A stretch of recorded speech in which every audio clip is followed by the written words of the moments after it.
Hello everyone, आज है 9 दिसंबर और आज इस वीडियो में हम बात करने जा रहे हैं यस बैंक के बारे में।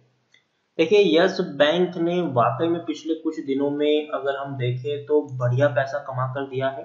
काफी बढ़िया रैली यहाँ पर बनी हुई है और उसके बारे में मैंने आपको बहुत पहले बताया हुआ भी था। अगर आप रिसेंटली मेरी वीडियो को देखें तो रिसेंटली 6 दिसंबर को मतलब 3 दिन पहले ही जब शेयर 15 रुपए के ऊपर ट्रेड कर रहा था और उस वक्त जब मैंने वीडियो बनाया था तब शेयर में गिरावट थी। आप देख सकते हैं कि 1% के आसपास की गिरावट थी शेयर में और मैंने कहा था कि यहाँ से एक बड़ी तेजी आएगी। आप देखिए, 15 रुपए का शेयर अब तूफान आएगा, मैंने ऐसा हेडलाइन भी दिया था, कैप्शन दिया था इसको। और मैंने उस वक्त बताया भी था कि क्यों ये तेजी आने वाली है और उसका रीजन भी मैंने आपको बताया था उस वक्त कि भैया लार्ज कैप में इसको एंटर मिल चुकी है और इसके चलते एक बहुत बड़ी रैली आ सकती है और बैंक के जो फंडामेंटल्स है वो भी अच्छे हो रहे हैं, बेहतर हो रहे हैं।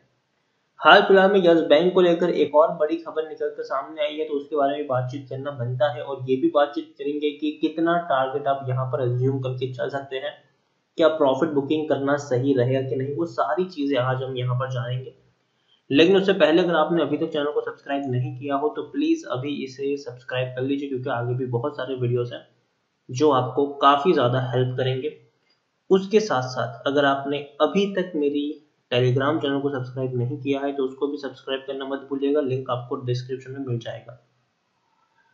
तो चलिए बात करते हैं यस बैंक की। यहाँ पर 19 रुपए का शेयर है, 10% की तेजी देखने को मिली है और कल भी 10% की तेजी थी। पिछले एक महीने में देखें तो 47% का ग्रोथ है। बहुत ही बेहतरीन और शानदार रैली है। 13 रुपए के आसपास का लो था, ऑलमोस्ट फ्लैट रहा शेयर, लेकिन उसके बाद जो रैली आई है पिछले 4 नवंबर से जो रैली सॉरी 4 दिसंबर से जो रैली आई है वो वाकई में बहुत ही शानदार है और शेयर ने पीछे मुड़ के नहीं देखा है। पिछले 2 दिन में तो 10% की अपर सर्किट लगी है यहाँ पर और ये बहुत ही अच्छी बात है। लेकिन हाँ, अगर हम पिछला रिकॉर्ड देखेंगे तो पिछले 3 साल में 94% के आसपास का नुकसान भी हुआ है। यहाँ पर तकरीबन 400 रुपए के लेवल से शायद टूट के नीचे आया, बाउंस बैक किया, लेकिन उसके बाद भयंकर गिरावट बनी है यहाँ पर। यस बैंक का जो क्राइसिस हुआ था हम सब जानते हैं, डिपॉजिटरों का जो पैसा है वो ब्लॉक हो गया था यहाँ पर।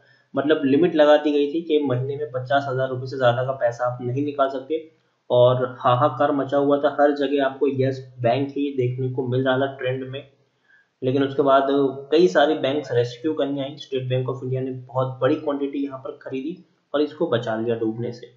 हाल फिलहाल में अगर हम देखने जाए यस बैंक की सिचुएशन तो ऑलरेडी लार्ज कैप में है, 46,000 करोड़ के आसपास का इसका मार्केट कैप बना हुआ है और अगले साल जनवरी महीने में 5 जनवरी को इसकी ऑफिशियल अनाउंसमेंट भी हो जाएगी। अभी अगर हम देख रहे हैं तो एक बहुत बड़ी क्वांटिटी में यहाँ पर खरीदारी बिकवाली हो रही है। सिर्फ बीएससी में ही आप देखें 10 करोड़ से भी ज्यादा के शेयर्स ट्रेड हुए हैं। एनएससी में तकरीबन 50 करोड़ के आसपास के शेयर ट्रेड हो रहे हैं, तो ये बहुत बड़ी बात है। बहुत बड़ी क्वांटिटी में लोग यहाँ पर पैसा लगा रहे हैं, लोग भरोसा जता रहे हैं। और ये मैंने आपको बहुत पहले बताया हुआ था कि देखिए, जब इन्होंने एफपीओ लॉन्च किया था, 15,000 करोड़ की जो फंड रेजिंग करी थी, उसी वक्त मैंने आपको बताया था कि अब यहाँ से इस बैंक के फंडामेंटल्स जो है वो आपको बेहतर होते हुए देखने को मिलेंगे। ये वो लेवल्स थे जहां से शेयर टूट रहा था। मैंने आपको कंटिन्यूअस इस शेयर को अवॉइड करने की सलाह दी थी, लेकिन जैसे ही इसका एफपीओ लॉन्च हुआ था 12 रुपए के प्राइस पर और शेयर में थोड़ा सा फ्लैट रहा उस वक्त, तब मैंने कहा था कि एक बहुत बड़ी फंड रेजिंग इस बैंक ने कर ली है और इतना पैसा इन्होंने जुटा लिया है 15,000 करोड़ रुपए कि अब ये डूबने वाला बैंक तो नहीं है। और जो मैनेजमेंट है वो भी नया मैनेजमेंट है और काफी बेहतर तरीके से वो आने वाले दिन में काम भी कर सकते हैं। और मैनेजमेंट के द्वारा जो डिसीजन लिए गए हैं पिछले कुछ दिनों में वो मुझे बेहतर लग रहे हैं। खास करके अगर हम देखें जो इनकी लोन बुक में सुधार करने को लेकर डिसीजन है, जैसे कि अगर हम पहले देखें यस बैंक तो वो जनरली बिजनेस लोन काफी ज्यादा बांटता था, लेकिन अभी इन्होंने डिसाइड किया है कि वो छोटे लोन और एमएसएमई जो लोन है उनको ज्यादा प्रेफर करेंगे और अपनी जो लोन बुक है उसको स्ट्रांग बनाएंगे। ऐसे लोन बांटेंगे जो सेफ लोन है, रिकवरी इनकी ज्यादा इजी है, पैसा आ जाता है। ऐसे लोन जो बांटने का इनका डिसीजन है जो कहीं ना कहीं मुझे लगता है कि इस बैंक को और बेहतर स्ट्रेंथ प्रोवाइड कर सकता है आने वाले दिनों में। और फंड रेजिंग तो ऑलरेडी कर ली है, डूबने वाला बैंक नहीं। अच्छी खासी holding FIS mutual fund insurance company की है और शायद दिसंबर क्वार्टर में जब अपडेट होगा तो आपको पता चलेगा कि बड़े बड़े फंड हाउसेस ने भी पैसा लगाया है, जिसमें एफआईज, म्यूचुअल फंड और इंश्योरेंस कंपनी भी शामिल है। यहाँ पर एक बड़ी वजह भी है, आज जो तेजी आई थी उसकी वजह एक और ये है कि ब्रिकवर्क जो काफी बड़ी क्रेडिट रेटिंग एजेंसी है, उन्होंने इनकी जो रेटिंग है उनको अपग्रेड किया है, उनकी जो बॉन्ड रेटिंग है उनको अपग्रेड किया है, और उसके चलते 10% का ग्रोथ आज हमें देखने को मिला है। और एक्चुअली देखें तो पिछले काफी वक्त से यहाँ पर तेजी की उम्मीद जताई भी जा रही थी, और जिस तरीके से लार्ज कैप में इनको एंट्री मिलने की बातचीत है वो कहीं ना कहीं एक बहुत बड़ी बात है। और दूसरी यहाँ पर ये चीज है कि लार्ज कैप में एंटर होने के कुछ फायदे भी है। सबसे पहला फायदा कि बड़े बड़े निवेशकों की नजर में ये आ जाते हैं, और 10% का अपर सर्किट मिलता है। पहले अगर जो स्मॉल कैप में होती है कंपनी, उनको 5% का ही अपर सर्किट मिल पाता है, मिड कैप स्मॉल कैप, लेकिन लार्ज कैप में उन्हें यहाँ पर आने का इनको 10% तक का भी अपर सर्किट मिलने के चांसेस बढ़ गए हैं। और अभी भी आप देखिए पिछले 2 दिन से 10% का अपर सर्किट लग भी रहा है। टेक्निकल रेटिंग काफी शानदार है, अभी भी ट्रेंड पॉजिटिव है। According to Moneycontrol user 84% लोग खरीदने की सलाह दे रहे हैं, 6% लोग होल्ड करने की बात करें, मतलब 90% लोगों का यहाँ पर पॉजिटिव व्यू है और खरीदने की सलाह है। खरीदारी की है तो बने रहने की सलाह है। सिर्फ 10% लोग आपको यहाँ से एग्जिट करने की सलाह दे रहे हैं। देखिए जैसे कि मैंने कहा कि ब्रिकवर्क रेटिंग ने इनकी रेटिंग को अपग्रेड किया है, और डेफिनेटली ये बहुत ही अच्छी बात है। और आपको आने वाले दिनों में पता चलेगा कि बहुत सारी और जो कंपनियां हैं, जो रेटिंग एजेंसियां हैं, वो इनकी रेटिंग को अपग्रेड कर सकते हैं। यहाँ पर देखिए सितंबर क्वार्टर में 120 करोड़ का मुनाफा इस बैंक ने कमाया है, जो हालांकि बेहतर है, क्योंकि इससे पहले के अगर हम क्वार्टर से कंपेयर करेंगे तो वो उतने अच्छे नहीं थे। बैंक लॉस में था, 3,631 करोड़, 18,565 करोड़, 623 करोड़ तक के लॉसेस हम यहाँ पर पिछले क्वार्टर्स में देख चुके हैं। और उसकी वजह भी है रही है, कुछ बहुत सारे बैड लोन इन्होंने बांटे थे। अगर हम देखें तो अनिल अंबानी ग्रुप की कंपनियों को इतने सारे लोन बांटे गए जो आज तक रिकवर नहीं हो पाए हैं। सुभाष चंद्रा की जो एसएल मीडिया की बात करें तो उनको इतने सारे लोन बांटे गए, जी ग्रुप की जो है वो भी आज तक रिकवर नहीं कर पाए। कॉक्स एंड किंग्स की बात करें तो भैया वो भी अभी तक रिकवर नहीं हो पाए हैं। बहुत सारे लोन हैं जो रिकवर नहीं हो पाए हैं। और अभी अगर हम जिस तरीके से बात करें जाए, जो एक नई फ्रेश इक्विटी इन्होंने फ्रेश जो फंड रेजिंग इन्होंने की है, अब उन पैसों को वो लोग ऐसे जगह पे इन्वेस्ट करेंगे, मतलब ऐसे लोन देंगे जो मतलब चांसेस बहुत ही ना के बराबर है कि वो रिकवर ना हो पाए। छोटे मंझोले बिजनेस को लोन दिया जाएगा, जो कहीं ना कहीं एक बहुत ही बढ़िया संकेत मैनेजमेंट की तरफ से और बैंक की तरफ से यहाँ पर आया है।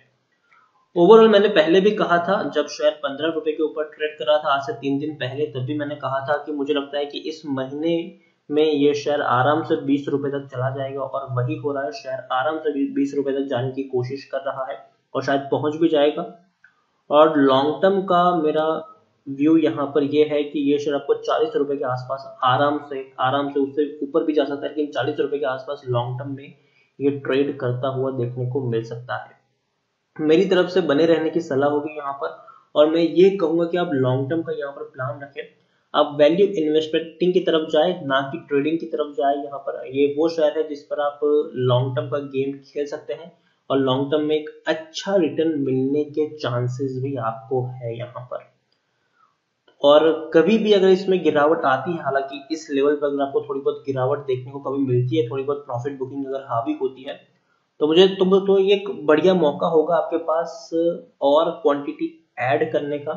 लेकिन पैनिक में आकर बेचने की गलती मत कर लेना। यहाँ पर जिस तरीके से तेजी बनी हुई पिछले 2 दिन से, हो सकता है कि अभी 1-2 दिन की तेजी के बाद शायद थोड़ी सी मुनाफा वसूली भी आए 1-2 दिन के लिए, लेकिन उससे पैनिक मत हो जाना, बने रहना। और अगर गिरावट आए तो एक मौका होगा आपके पास थोड़ी और क्वांटिटी को ऐड करने का, लेकिन पैनिक में आकर बेचने की गलती मत करना। ज्यादातर रिटेल निवेशक क्या करते हैं कि जब भी गिरावट शुरू होती है पैनिक हो जाते हैं और बेच देते हैं शेयर्स को। वैल्यू अगर हम देखने जाए इस शेयर की तो मुझे लगता है कि अच्छी है, और जो बुरा दौर था यस बैंक का वो पास हो चुका है। अब नई दिशा में ये बैंक आगे बढ़ रहा है, और फ्यूचर के लिए मुझे ये अच्छा बैंक लग रहा है। शायद और बड़ी अच्छी खासी रैली आपको आने वाले दिनों में देखने को मिल सकती है।